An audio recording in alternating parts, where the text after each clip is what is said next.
Friends welcome back. आज हम CIP के ABM में फर्स्ट पेपर जो है उसका मॉडल डी स्टार्ट करेंगे। तो आज हम स्टार्ट करेंगे 26 chapter overview of credit management. ठीक है, मोस्टली थ्योरेटिकली है ये पूरा मॉड्यूल। तो चलिए देखते हैं ओवरव्यू ऑफ क्रेडिट मैनेजमेंट। ठीक है, इसमें क्या था ना, ये बहुत पूरा थ्योरेटिकल था तो इसके नोट्स कोई बनाने की ज़रूरत नहीं थी क्योंकि इसे समझाना ही है मॉड्यूल सी की तरह इस चैप्टर को। तो हम डायरेक्ट आपको समझा देते हैं। ठीक है, अब देखिए क्रेडिट क्या होता है, बहुत इंपॉर्टेंट होता है बैंक्स के लिए। तो बहुत ज़्यादा इंपॉर्टेंट होता है क्योंकि बैंक जो प्रॉफिट वगैरह अर्न करते हैं एक तरीके से वो यही होता है। मतलब बैंक जितना ज़्यादा लोन देगा और अच्छा लोन देगा, ठीक है, मतलब NPA नहीं होगा, बैड लोन में कन्वर्ट नहीं होगा, ठीक है, राइट ऑफ नहीं करना पड़ेगा, तो वो जो ऐसे क्रेडिट हम देते हैं किसी को, तो ये हमारे बैंक्स को क्या करते हैं, प्रॉफिट अर्न करते हैं ना। अगर हमारे पास कोई डिपॉजिट रख रहा है तो इट मीन्स क्या, हम उसको इंटरेस्ट दे रहे हैं, तो वो तो हमारे लायबिलिटी होगी ना। तो हमारे एसेट्स क्या हुए, जो हम ये लोन वगैरह देते हैं यही तो बैंक का एसेट बनता है ना एक तरीके से। ठीक है, तो क्रेडिट जो है ना वो बहुत इंपॉर्टेंट है। ठीक है,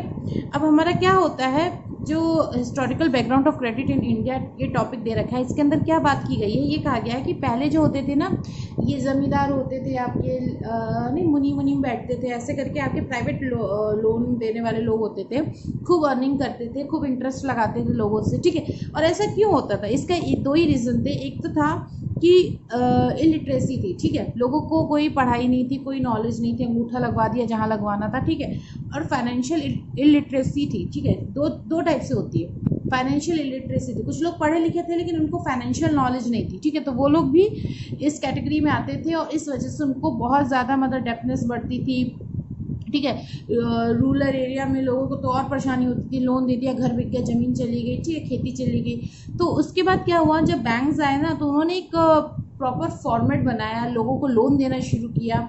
और इस लोन में जैसे अब क्या होता था, प्राइवेट जो एक बहुत ज़्यादा ये वो लगाते थे आपको इंटरेस्ट, वो इसमें कम हो गया। तो बैंक, और फिर बैंक में क्या होता था, प्रॉपर होता था, जैसे आपका सारा सिक्योरिटी लेते थे, सब मेजरमेंट होता है, रिस्क मैनेजमेंट होता है, उसके बाद होता है। ठीक है, तो जब से बैंक्स ने लोन देना शुरू किया तो इंडियन इकोनॉमी को भी थोड़ा सा प्रॉफिट हुआ। ठीक है, उसमें भी एक ग्रोथ देखी गई, रैपिड ग्रोथ देखी गई। ठीक है, अब प्रिंसिपल क्या होते हैं ऑफ क्रेडिट, ठीक है, तो इसमें क्या बात कर रहे हैं हम, इसमें ये देखेंगे कि क्या क्या चीज़ें हमें ध्यान देनी होती हैं या क्या क्या चीज़ें होती हैं। ठीक है, तो एक तो सेफ्टी ऑफ फंड्स होता है कि हमें फंड्स की सेफ्टीज़ का ध्यान रखना है, कैसे हम लोन दे रहे हैं, हर किसी को नहीं दे सकते। ठीक है, हमें सब चेक करना होता है। पर्पस चेक करना होता है कि पर्पस क्या है उनके लोन लेने का। ठीक है, प्रॉफिटेबिलिटी कितनी है, लिक्विडिटी क्या है, कितना लिक्विडिटी हो रहा है, ठीक है, सिक्योरिटी कैसी है, रिस्क स्प्रेड क्या है, अब ये सब हम आगे देखेंगे। ठीक है, अभी मैंने बताया कि प्रिंसिपल ऑफ क्रेडिट क्या होते हैं, ये सब होते हैं। ठीक है, हम सिक्योरिटी देख रहे हैं, रिस्क देख रहे हैं कि कितना रिस्क स्प्रेडिंग है, ठीक है, कितना क्रेडिट रिस्क है, कितना मार्केट रिस्क है, डिफॉल्ट होने के चांसेस कितने हैं। ठीक है, वो सब हम सब मेजरमेंट करते हैं। आपका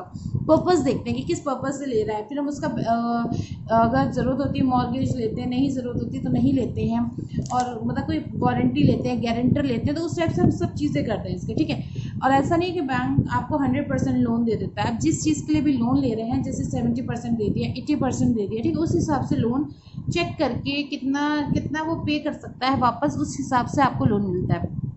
अब टाइप ऑफ बोरोअर्स क्या होते हैं, ठीक है, कौन कौन होता है जो लोन ले सकता है आपसे। ठीक है, एक इंडिविजुअल ले सकता है, रिटेल कस्टमर जिसको हम बोलते हैं, सोल प्रोप्राइटरी फर्म है, ठीक है, पार्टनरशिप फर्म है, जॉइंट वेंचर्स है, HUF है, कंपनीज हैं, स्टैट्यूटरी कॉर्पोरेशंस हैं, ट्रस्ट एंड कोऑपरेटिव सोसाइटीज़ हैं, club and association, local authorities, limited liability partnership, any other legal entity. ठीक है, तो ये सब जो लोग होते हैं ना, ये लोन लेने के लिए एलिजिबल होते हैं। ठीक है, ये तो हमने बात की कि एक टर्म्स में जो कि किस टाइप के लोग ले सकते हैं। ठीक है, बाकी ये नहीं है कि अगर ये लोग आए, इन्होंने लोन मांगा, हमने दे दिया, नहीं, उसके बाद भी बहुत सी चीज़ें होती हैं जो हमको करना पड़ता है, हमें अप्रेज भी करना पड़ता है, उसके बाद हम सब चीज़ें चेक करने के बाद ही लोन देते हैं। ठीक है, बट ये है कि ये लोग जो है ना वो उस कैटेगरी में आते हैं जिनके जो बैंक से लोन लेने के लिए एक कंडीशन सेटिस्फाई कर रहे हैं, एक पर्टिकुलर टर्म्स में एलिजिबल है। ठीक है, उसके बाद बहुत सारे लॉज होते हैं जो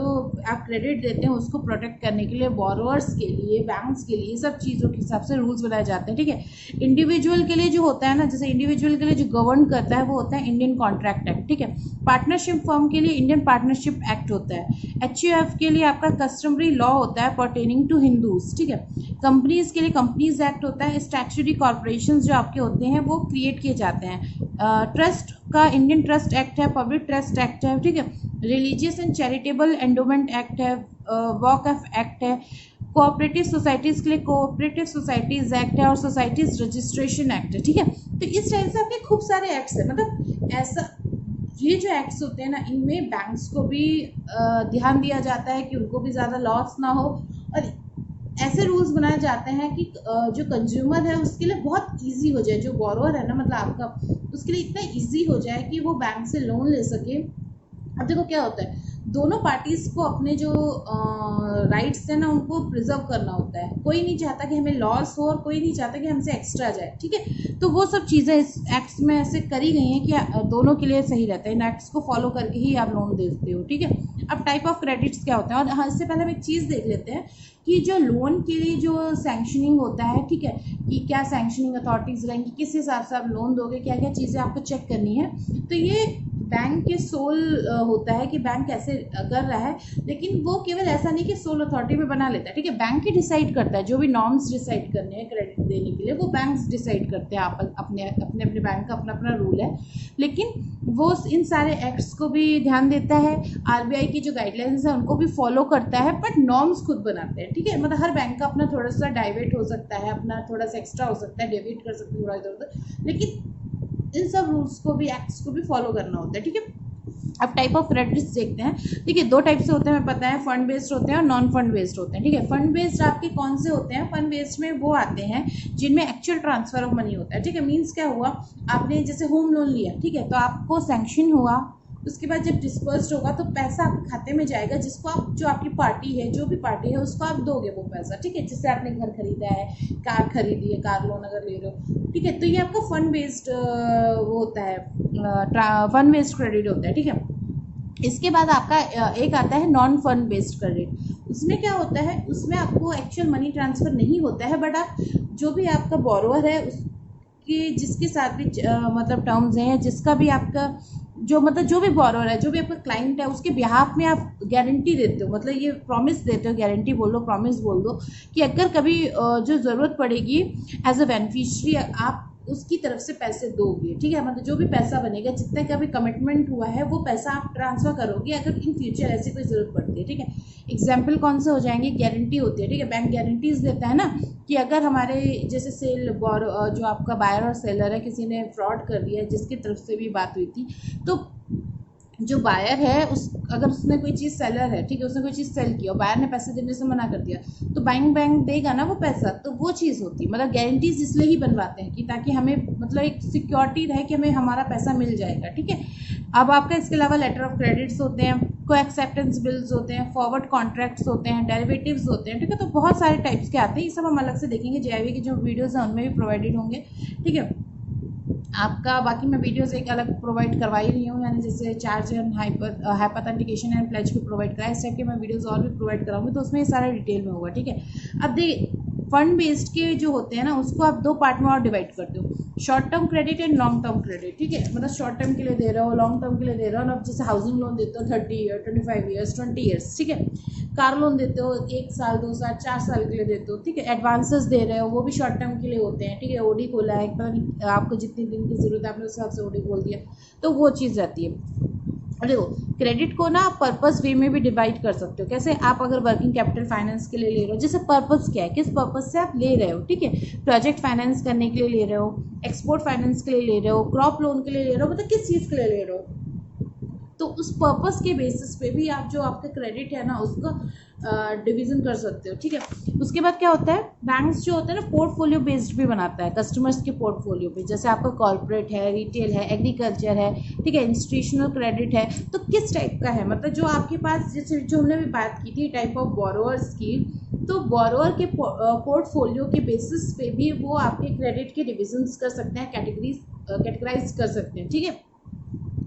इसके बाद आपका आता है कंपोनेंट्स ऑफ क्रेडिट मैनेजमेंट, ठीक है, इंपॉर्टेंट है, थ्योरेटिकल है। इसमें क्या होता है ना, जैसे आपके ऑब्जेक्टिव्स होते हैं तो इसी टाइप से बन जाते हैं, तो इन चैप्टर्स में कैसे बनेंगे उसके मैं आपको प्रोवाइड भी करवाऊंगी, ठीक है। तो अभी पहले हम एक बार थ्योरेटिकल रिवीजन कर लेते हैं सारा। तो कंपोनेंट्स ऑफ क्रेडिट मैनेजमेंट में क्या आता है कि लोन पॉलिसी बैंक की कैसे बनती हैं, क्या रहता है, ठीक है।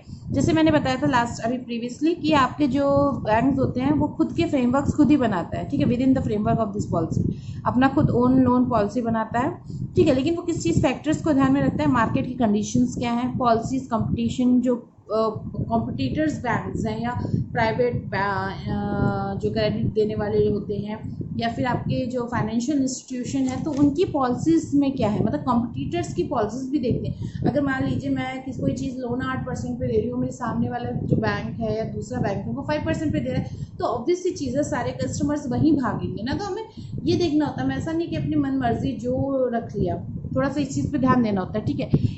स्वॉट एनालिसिस क्या है आपका, आरबीआई गाइडलाइंस क्या है, तो वही मैंने बताया था कि ये सब चीज़ों का ध्यान रख के ही बैंक अपनी ओन लोन पॉलिसी बनाता है, ठीक है। इसमें क्या होता है, ये गाइडलाइंस में ना जैसे एक नॉर्मली जो सबके लिए रहता है, चाहे कोई भी बैंक हो या कोई भी फाइनेंशियल इंस्टीट्यूट हो, कि एक्सपोजर लिमिट कितनी है सिंगल बोरोवर ग्रुप के लिए, ठीक है। एक्सपोजर लिमिट बहुत ज़्यादा ज़रूरी होती है, क्योंकि आपका ये है ना कि अगर आप ऐसा तो नहीं है किसी ने आपसे मांगे कि मुझे 1 करोड़ दे दो, आपने उठाया और 1 करोड़ दे दिया, नहीं, आपको सारी लिमिट्स चेक करनी पड़ती है, सब कुछ करना पड़ता है, ठीक है। फिर है exposure limit for individual sectors like real estate, capital market, ठीक है। आप मतलब किसको कितना एक्सपोजर दे सकते हो, कितने लिमिट तक लोन किस फील्ड में दे सकते हो, उस टाइप से है, ठीक है। फिर discretionary power at various level for sanctioning of credit proposals, ठीक है, कितने पावर पे आप कर रहे हो, कैसा क्या रहेगा, मतलब वो सब चीज़ें, ठीक है। अप्रेजल्स क्या होते हैं, देखो अप्रेजल क्या होता है, आपके पास जैसे कोई लोन लेने के लिए आया, ठीक है, बोरोवर, तो अब उसके ऐसा नहीं है कि उसने कहा मुझे लोन दे दो, आपने डॉक्यूमेंट्स लिए, सारे डॉक्यूमेंट्स परफेक्ट थे, आपने दे दिए, लेकिन डॉक्यूमेंट्स क्या, किस बेसिस पे आप डॉक्यूमेंट्स मांगोगे, ठीक है। तो जो वही चीज़ बोल रहा है कि अप्रेजल में जो लेंडर के माइंड में, जैसे जो पैसा दे रहा है बोरोवर को, उसके माइंड में कुछ क्वेश्चंस होते हैं कि हमारा पैसा पे कर देगा, कब तक पे करेगा, कैसे करेगा, ठीक है, कितना रिस्क रहेगा। जैसे देखिए क्वेश्चन क्या है, बोरोवर ट्रस्टवर्दी है, ऐसा क्वेश्चन आता है, हम वो चीज़ चेक करते हैं, ठीक है, ये मेरे पैसे के साथ क्या करेगा। अब जैसे बैंक ऐसा नहीं, आपने बोला मुझे कार चाहिए, बैंक ने बोला लो ले लो पैसा मेरा, वो आपको पता है वो पे कर देगा, आपने सब चेक कर दिया और आपने उसको पैसा दे दिया, नहीं, आप क्या करते हो, आप कार डीलर को देख के आते हो ना, कार का उनसे पूरा एक मैंडेट लेते हो, फिर आप कार डीलर के पास डीडी भिजवाते हो। तो मतलब हमें ये देखना होता है कि जो पर्पज़ के लिए जो क्रेडिट लिया गया है क्या उसी पर्पज़ में यूज़ हुआ है। ऐसा तो नहीं है कि हमसे वो पैसा लेके किसी गलत एक्टिविटी में लगाया जा रहा है, क्या कहीं और यूज़ किया जा रहा है, ठीक है ना, पर्सनल यूज़ के लिए यूज़ किया जा रहा है, पर्सनल रीज़न से, मतलब लिया किसी और चीज़ के लिए है, यूज़ कहीं और कर रहे हैं, तो वो सब चीज़ें देखनी पड़ती हैं। तो वही कि how what is going to do with my money, ठीक है, वही है कि किस एक्टिविटी में इन्वॉल्व है, कितना रिस्क इन्वॉल्व है।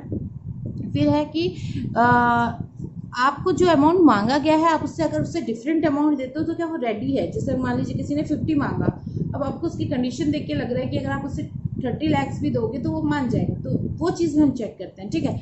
एंड ये होता है कि रीपेमेंट इंटरेस्ट रेट्स वगैरह आप जब बात कर रहे हो तो उसको सही लग रहा है, ठीक है। मॉनिटरिंग जिस तरीके से करोगे उसको इस सब बताओगे, कैसे प्रिस्क्राइब करोगे, कैसे वो लेना चाहेगा, ठीक है। कोलेटरल सिक्योरिटी क्या ले रहा है, गारंटी कौन दे रहा है, पर्सनल गारंटी वो कैसे ले रहा है, ठीक है।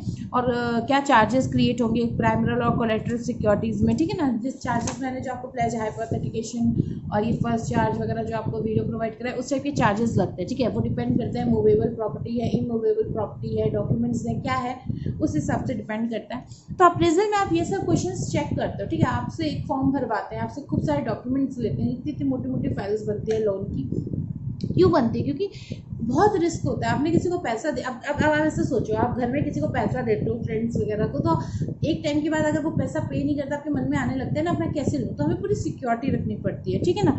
बहुत सी चीज़ें होती हैं, तो उसमें क्रेडिट अप्रोजल जो होता है ना वो वही रोल करता है, ठीक है।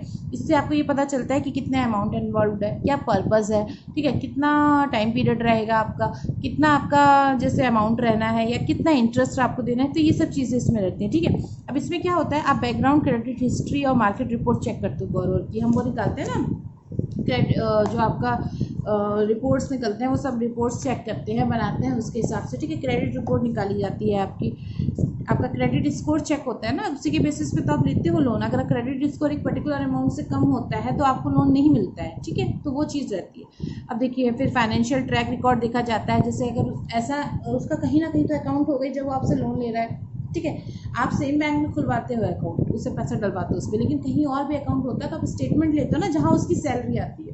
ऐसा नहीं किसी भी अकाउंट का स्टेटमेंट जहाँ से जैसे उसकी सैलरी कहाँ पे आ रही है, जैसे आपसे पूछोगे ना वो पैसा कैसे पे करेगा, तो जिस बेसिस पे वो पैसा पे करेगा तो वो पैसा कहाँ से आ रहा है, जिस अकाउंट में आ रहा है, आप उसका 2 to 3 ईयर्स तक का स्टेटमेंट देते हो, 6 मंथ का स्टेटमेंट देते हो, ऐसे करते हो ना, तो वही चीज़ है, फाइनेंशियल ट्रैकिंग करते हो उसकी, ठीक है। आप जब उसका लोन कर देते हो तो आपसे चेक्स ले लेते हो, साइन चेक लेते हैं ना उनकी, अगर कोई ज़रूरत पड़े तो हम उस चीज़ में यूज़ करेंगे, ठीक है। सिक्योरिटीज़ क्या है, वैल्यूज़ क्या है, मतलब ये सब चीज़ें करते हैं, ठीक है। अब डिलीवरी क्या होता है, देखो हम कंपोनेंट्स चेक कर रहे हैं ना, तो अभी हमने अप्रेजल देखा। अब डिलीवरी क्या होता है, डिलीवरी क्या होता है कि legal aspects of documentation and creation of charge over security, ठीक है। मीन्स क्या हो गया, आपका जो आपने डॉक्यूमेंटेशन में से आपने जो लोन दिया है उसको डिस्पर्सल कर दिया हमने, ठीक है, आपने पेमेंट कर दिया, आपको दे दिया, सारे एक्सपेक्ट्स चेक कर लिए, डॉक्यूमेंटेशन कर दिया, चार्जेस क्रिएट कर दिए, सिक्योरिटी क्रिएट कर दी, ठीक है। अब उसके बाद क्या आता है, control and monitoring. Control and monitoring में क्या होता है, आप जो पैसा देते हो उससे पहले भी आप चेकिंग करते हो, ठीक है। उससे पहले आप चेक कर रहे हो कि सारा बैकग्राउंड वगैरह सब फाइनेंशियल स्टेटमेंट चेक कर रहे हो, लेकिन आप लोन देने के बाद भी भूल नहीं जाते हो, ठीक है। आपने लोन दे दिया, ठीक है, अकाउंट क्रिएट हो गया, सब ठीक है। अब आपको उस अकाउंट पे भी नज़र रखनी पड़ती है कि वो एनपीए में कन्वर्ट तो नहीं हो रहा है, या आपके लिए क्रेडिट रिस्क तो क्रिएट नहीं हो रहा है, ऐसा तो नहीं है कि बंदा पे ही नहीं कर पा रहा है, ठीक है। क्रेडिट रिस्क मैनेजमेंट क्या होता है आपका, इसमें आप ये चेक करते हो कि जो आप जब लोन देने जा रहे हो उसमें जितने रिस्क इन्वॉल्व होते हैं उसमें आप उसको आइडेंटिफाई करते हो, मेजर करते हो और कंट्रोल करने की कोशिश करते हो। देखो आप रिस्क फ्री तो नहीं कर सकते कोई भी लोन, ठीक है। विलफुल डिफ़ॉल्टर्स, ठीक है, विलफुल डिफ़ॉल्टर्स नहीं पे कर रहे हैं वो तो एक डिफरेंट सिनेरियो हो गया, बट कभी कभी जेन्युइन केस होते हैं ना। अब मान लीजिए आपको पता था कि पार्टी के बाद बहुत पैसा है वो दे देगा, इसकी सोर्स जो इनकम ऑफ सोर्स है वो बेटर है, ठीक है, ठीक है, आपने दे दिया लोन। अब एक बाई चांस किसी वजह से मान लीजिए जैसे कोरोना चल रहा है, कितने लोगों की डेथ हो रही है, तो ऐसे कोई सिनेरियो क्रिएट हो गया कि पूरी फैमिली की डेथ हो गई, या फिर कुछ ऐसा सिनेरियो क्रिएट हो गया कि कोई पे नहीं कर पा रहा है, तो फिर मतलब मान लीजिए कोई भी सिनेरियो क्रिएट हो गया।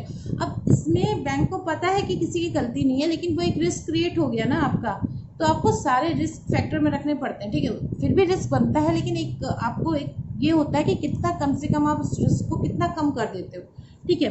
फिर आपका आता है रीस्ट्रक्चरिंग, रिहेबिलिटेशन एंड रिकवरी, ठीक है। अब देखिए क्या हुआ, मान लीजिए एनपीए हो गया, ठीक है, लोन नहीं पे हुआ, किसी वजह से एनपीए हो गया, बैड लोन में कन्वर्ट हो गया, जो भी रहा, अब क्या होगा, या विलफुल डिफॉल्टर्स बन गया, ठीक है।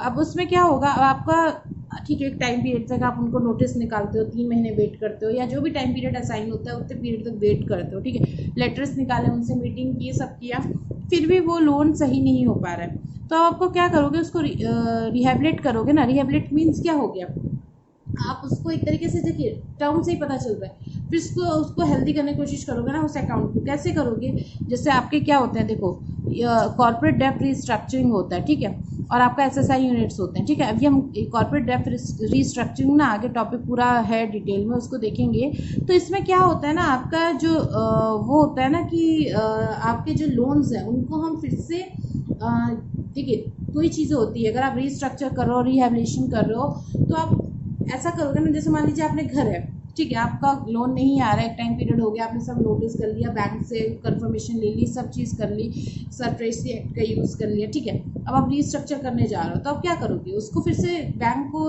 यही करोगे ना, मॉर्गेज वाले पेपर आपके पास है, आप उसको बेचने की कोशिश करोगे, नीलाम करने की कोशिश करोगे, ऑक्शनिंग ही तो करोगे ना, ठीक है, वैसे निकालोगे, या फिर मतलब आपको कोई ना कोई ऐसा मेथड करोगे ना कि जैसे आप उस चीज़ के बदले जितनी बैंक वैल्यू बन रही है वो ले लो, और बाकी जो पैसा बचेगा वो बोरोवर को देख के वो अकाउंट फिनिश करोगे, ठीक है। एनपीए नहीं रखना चाहोगे ना कि और बढ़ता जाए, नहीं, आप इसको ख़त्म करने की कोशिश करोगे, राइट ऑफ करने की कोशिश करोगे, क्योंकि जितना ऐसा करोगे ना बैंक की उतनी ही ख़राब होगी ना प्रॉफिट और लॉस की जो आपकी बुक्स होती हैं सारी। फिर रीफाइनेंस क्या होता है, ठीक है। अब देखिए क्रेडिट मैनेजमेंट में टाइट लिक्विडिटी पोजीशन रहती है, ठीक है। There are elaborate norms for availing refinance from NABARD, SIDBI, RBI in respect of certain priority sector advances, ठीक है। कुछ प्रायोरिटी सेक्टर्स होते हैं जिसके बदले में जो रीफाइनेंस की फैसिलिटी होती है, किसमें नाबार्ड, सिडबी और आरबीआई के थ्रू दी जाती है, ठीक है।